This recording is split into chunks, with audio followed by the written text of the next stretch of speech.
Episode अपने 5वें season का सत्य क्या है। सत्य क्या है?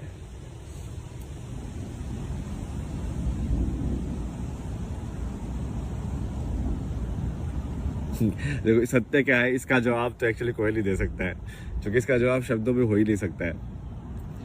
ये ऐसी चीज है ना जो शब्द में यदि आ गई होती ना आज तक, तो ये इसके फिर ये इसका मतलब इलोन मस्क के पास सबसे ज्यादा होती है, क्योंकि शब्द में जो चीज आ जाती है वो बिकाऊ हो जाती है। फिर एक कुछ न कुछ उसका कीमत लगी जाती है कभी ना कभी। शब्द के अंदर जो भी आपका रिश्ता आ जाता है, शब्द के अंदर जो भी आपकी पहचान आ जाती है, शब्द के अंदर जो भी आपकी क्वालिफिकेशंस आ जाती है, शब्द के अंदर जो आपकी सुंदरता आ जाती है, शब्द के अंदर जो आपका शांति आ जाती है, तो वो गई। फिर वो शांति नहीं है, बिकाऊ है। फिर तो बस कीमत है, कितनी कीमत लगाओगे तुम। और आज के टाइम पे I think most of the लोग ऐसे ही हैं। लाइक लड़कियां भी आई थिंक जब लड़का ढूंढती होंगी तो वो यही ढूंढती होंगी कि पैसे वाला होना चाहिए। तो उनको भी मतलब नहीं है, उनको भी सिर्फ पैसे से मतलब है। मतलब खरीदा जा सकता है उनको ना, समझ रहे हो कि अब एक इंसान इस लाइक वो पैसे से कमा लिया है, तो अब उसको बहुत ऐसे सुंदर वैसे वाली लड़की मिल जाएगी, क्योंकि वो उसको खरीद लेगा, उसके पास पैसा है। तो इनडायरेक्टली वो अपनी सच से, अपने आप से थोड़ी ना वो शादी कर रही है। वो लड़की उसके पैसे से शादी कर रही है और वो उसको खरीद रहा है। बेसिकली वो उसको ऑब्जेक्ट मानेगा पूरे टाइम। अब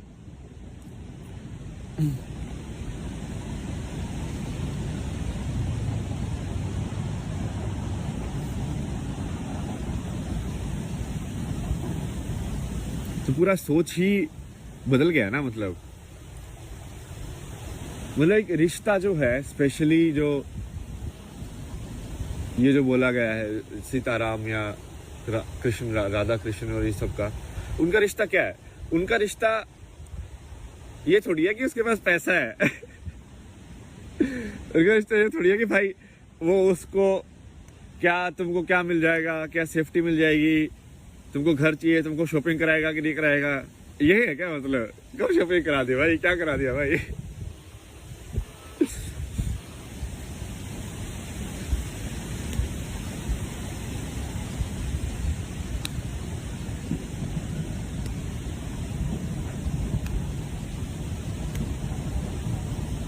या फिर तुम्हारी इच्छाओं को पकड़ ले वो कि तुम, हाँ भाई, जैसे दूसरे का होता है ना कि कोई एनआरआई है तो उसको भाई अलग उससे वो मिलता है प्रेफरेंस, वो कि बहुत सारी लड़कियों को आना होता है यहाँ पे, या लड़कों को आना होता है, एक ही बात है। सो माले एनआरआई लड़की है तो माले लड़कों को आना होगा, तो वो लड़का भी अलग सही है भाई, बाहर देश में तो जाएंगे।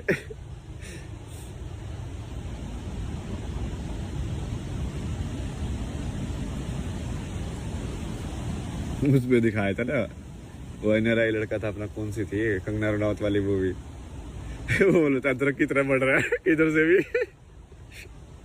आदमी नहीं।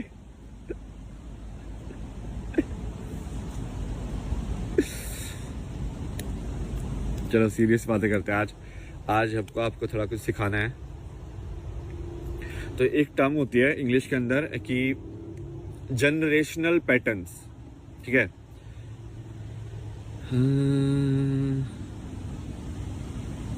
इसका नाम है, एक वीडियो भी थी मेरे को, वो सही, बिल्कुल सही दिखाती है इसको। वैसा ही बिहेवियर होता है इंसान का भी, एग्जैक्टली।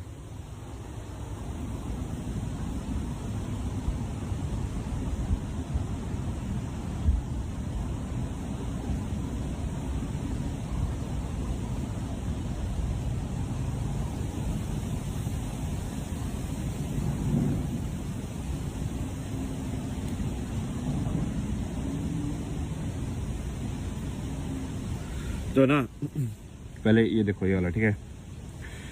तो ये क्या है, एक एक्सपेरिमेंट है जिसमें उन्होंने क्या किया कि उन्होंने जो फ्लाइज थी उनको एक डब्बे में बंद कर दिया यहाँ पे, ठीक है।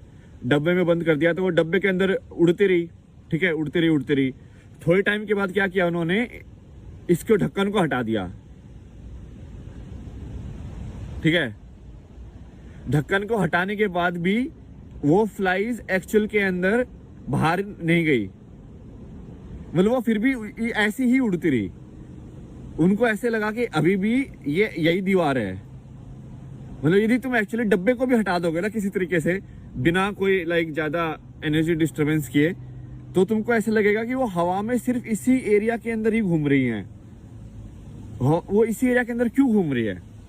क्योंकि उनको अब ऐसा लगता है जैसे कि अब पहले क्या हुआ, एक जनरेशन हुई होगी फ्लाइज की, वो मम्मी फ्लाइज मान लो, तो मम्मी फ्लाइज ने बोला, सोचा होगा कि उनको पहले बंद किया होगा, उनको याद होगा कि हम बाहर भी दुनिया है, ठीक है, बट अब उनको बंद कर दिया, तो उन्होंने कोशिश की होगी थोड़ा टक्कर वक्कर मारने की, भाई हाँ ठीक है खोलो खोलो क्या है बाहर जाना है हमें, या दीवारों को भी टक्कर मारी होगी, बट फिर उनको लगा होगा कि नहीं इतना ही है, नहीं अब वो चली गई है, वो हो नहीं सकता, ठीक है, तो वो हो नहीं सकता, तो इन्होंने मान लिया, तो अब वो अंदर ही उड़ने लगे। अब उनके जो बच्चे पैदा हुए उन्होंने उनको भी यही सिखाया कि ये हो नहीं सकता, ठीक है। अब वो जो बच्चे थे उनको तो ये भी नहीं पता था कि बाहर हो भी सकता है, समझ रहे हो, तो उनको तो सीधा यही पता चला कि हाँ ये तो हो ही नहीं सकता।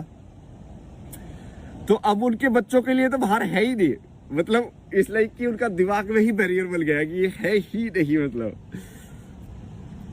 तो अब यदि तुम डब्बा हटा दोगे, ढक्कन भी हटा दोगे, तो भी वो ऐसे ही उड़ते रहेंगे, टक टक टक। इसको ही इंग्लिश में बोलते हैं कंडीशनिंग। कंडीशनिंग मतलब कि आपके दिमाग को कैसे ढाला जा सकता है, जैसे कुम्हार मिट्टी को ढालता है ना, वैसे ही कि आपके दिमाग को भी कैसे ढाला जा सकता है कि वही बच्चा यदि उसको कोई अमेरिकन गोद में ले ले तो वो इंग्लिश बोलना सीख जाता है, और वही बच्चा यदि कोई मान लो हरियाणा में गोद में ले ले तो वो हरियाणवी बोलना सीखता है। ऐसे कैसे होता है? वो ढालना है, आप ढाल रहे हो उसको, जैसे आप उसको ढालोगे तो वो ढालना सिर्फ भाषा का नहीं होता है कि वो भाषा सीख रहा है, वो आपके बाकी चीजें भी सीख रहा है, वो आपका एनर्जी भी एब्जॉर्व कर रहा है, आपकी ऊर्जा भी देख रहा है। वो यदि बच्चे के आसपास यदि, इसलिए तो बोलते हैं कि अच्छी ऊर्जा बना के रखनी चाहिए, क्योंकि वो ऊर्जा देखता है, उसको आंखें तो नहीं है, उसके कान में इतना सुनने का उसको मतलब तो समझ में नहीं आता है, उसको तो सिर्फ वाइब्रेशन सुनाई दे रही है। तो यदि शोर शराबा या इस सब के बच्चा पैदा होगा तो वो उसके अंदर भी शोर शराबा ही होगा, मतलब उसकी एनर्जी भी वैसे ही घूम रही होगी ना भाई, उसको तो ऐसा लगेगा यही रियलिटी है। तो इसको बोलते हैं, और इसको साइकोलॉजी के अंदर आजकल एक टर्म आती है, साइकोलॉजी और स्पिरिचुअलिटी के बीच में, जनरेशनल पैटर्न्स ऑफ ट्रॉमा। कि जनरेशन पैटर्न्स ऑफ ट्रॉमा क्या होते हैं कि तुमको गुस्सा आता है जो कि तुम्हारे पापा को गुस्सा आता था, तुम्हारे पापा को इसलिए गुस्सा आता है जो कि उनकी मम्मी को गुस्सा आता था, उनकी मम्मी को गुस्सा इसलिए आता है क्योंकि उनके पापा को गुस्सा आता था। तो बेसिकली ये ट्रांसफर हो रहा है हर जनरेशन में गुस्सा, या ऐसे ही प्यार भी ट्रांसफर होगा कि जैसे ये तो देखा भी जा सकता है ना, तुम देखो ये पूरा जिनको एशियन कंट्रीज बोलते हैं, वैसे ये तो एशियन, अपन भी एशियन ही है, इंडिया भी, पता नहीं इंडिया को क्यों नहीं काउंट करते भाई, या तो इंडिया नहीं चाहता होगा, क्या पता, जो भी है। तो जैसे ये जो कंट्रीज हैं, कोरियन, जापानीज, यहाँ के लोग अभी भी बहुत ज्यादा पीसफुल है यार। मतलब तुम उनका रहन सहन देखना, मतलब एक छोटे से कमरे के अंदर एक बेड को ऐसे नीट एंड क्लीन इतना अच्छे से लगाएंगे, सारा सवाल भी ऐसे होगा। तुम देख नहीं रहे हो क्या उनके अंदर एक वो बुद्ध का अभी भी वो है, एक चीज, एक वाइब्रेशन है उनके अंदर, वो चलने का उनका स्टाइल बिल्कुल आराम आराम से, क्योंकि जब किसी कल्चर पे वो चीज पेनिट्रेट कर जाती है ना तो वो रह जाती है। जैसे इंडिया के अंदर ये सब वाइब्रेशन जो है ना पुराने, उनकी हैं अभी भी, शिव की, कृष्ण की वाइब्रेशन देखो अभी भी है, बहुत ज्यादा है कृष्ण की वाइब्रेशन।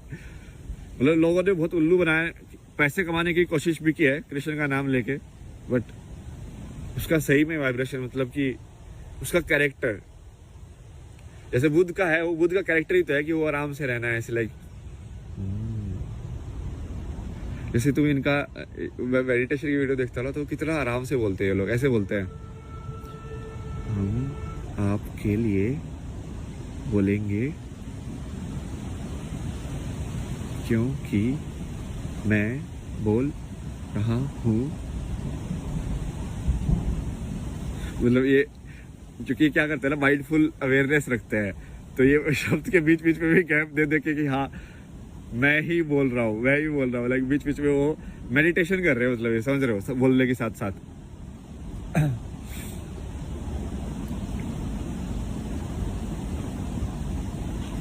इवन जैसे आप देखोगे ना कि जापान की एनिमे वगैरह या इनकी जो मूवीज भी हैं, स्टूडियो गिबली की जो मूवीज हैं या इस टाइप की, उसमें एक जादू वाला एलिमेंट है, अभी भी एक अच्छाई वाला एलिमेंट है, जो कि वैसी मूवी तुम कोई और दूसरा बनाना ही नहीं सकता। इतनी वार्म मतलब मूवी, इनकी मूवीज में यही खासियत है ना कि वो मतलब दिल को पूरा ऐसे वार्म कर देते हैं कि लाइक विलेन ज्यादा नहीं होते उनकी मूवीज में ना, मतलब इट्स लाइक आर्बिट कुछ बोल रहा होता है लेकिन बिना विलेन के भी कहानी खेली जा सकती है। ये आज के टाइम में क्या होगा ना, ड्युअलिटी के मॉडल में कि भाई तुमको अब बुरे इंसान चाहिए अच्छाई दिखाने के लिए, तो वो बुरे इंसान जानबूझ के बुरे बन रहे हैं लोग, मतलब नहीं चाहिए भाई, बुरों की कोई जरूरत नहीं है अच्छाई के लिए। तो ये मेन चीज तो यही थी, और इसके ऊपर और भी मैं एग्जांपल देता हूँ।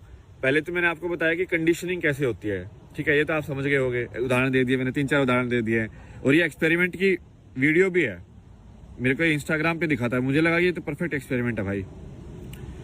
इंसान एक्चुअली में यही होता है, इंसान बस ये स्पेस के टर्म्स में हुआ इनका कि वो बाहर उड़ नहीं सकते, बट एक्चुअली में वो बाहर उड़ नहीं सकते, ये तो उनके दिमाग में बना है ना।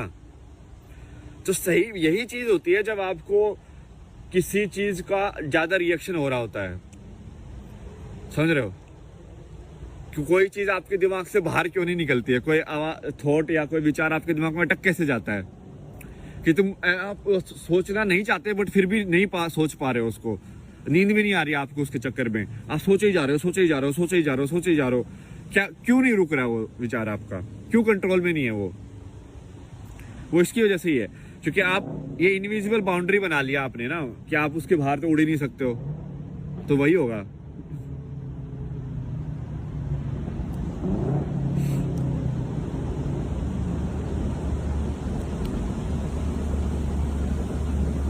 और ये थोड़ा एक्चुअल में ऐसा है नहीं है, मतलब थोड़ा और डीपर है कॉन्सेप्ट, बट कर्म का कॉन्सेप्ट थोड़ा सा ऐसा ही है।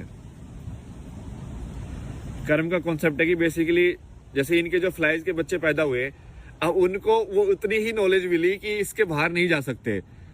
अब सोचो कोई फ्लाई जो बाहर जाने की कोशिश कभी करेगा, हो सकता कोई पागल हो जाए फ्लाई, ठीक है कि ऐसे ही बाहर चला जाए, लाइक नहीं कोई उसको रोकेंगे, उसके दोस्त लोग लाइक भाई वहां मत जा भाई, बना किया है वहां पे बाहर नहीं जा सकते, नहीं टक्कर मार के तेरा ही सिर फूटेगा। वो बोला कि नहीं मेरे को फर्क नहीं पड़ता, और वो कोशिश कर लेता है, ठीक है, इनमें से एक मक्खी कोशिश कर लेती है कि भाई मैं तुक्का मार के देख लेता हूँ, और क्या पता वो बाहर चला जाए, तो दूसरे वाले क्या सोचेंगे, वो भैंस की टांगे तो गायब हो गया मतलब तुम फ्लाइज के पर्सपेक्टिव से देखो, ऐसी ना जिंदगी को यदि दूसरे के पर्सपेक्टिव से देखना सीखोगे ना, तब आपके अंदर ह्यूमिलिटी भी आएगी और समझ भी आएगी। जैसे कल है ना, मैं एक वो बड़ा सा कुत्ता था ना, जो एक वीडियो में भी आया था, लाइक जो पहाड़ी कुत्ता होता है ना, अपने पहाड़ों में भी होता है, बहुत बड़ा सा, लाइक घना इतना मोटा फर होता है उसका, वो काला।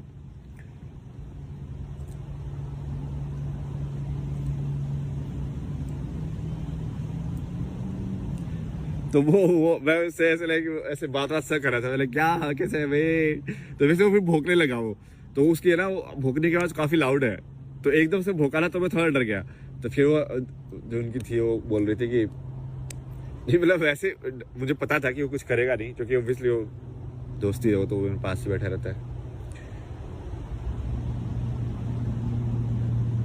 नहीं, ये रियलाइजेशन इस चीज का है कि हमने ना आवाज को उसका मतलब समझ लिया है। जैसे कोई लाउड वॉइस जरूरी नहीं है कि वो ईर्ष्या से भरी हो, या कोई आराम से बोल रहा है इसका मतलब जरूरी नहीं है कि वो आपके हित में बात कर रहा हो।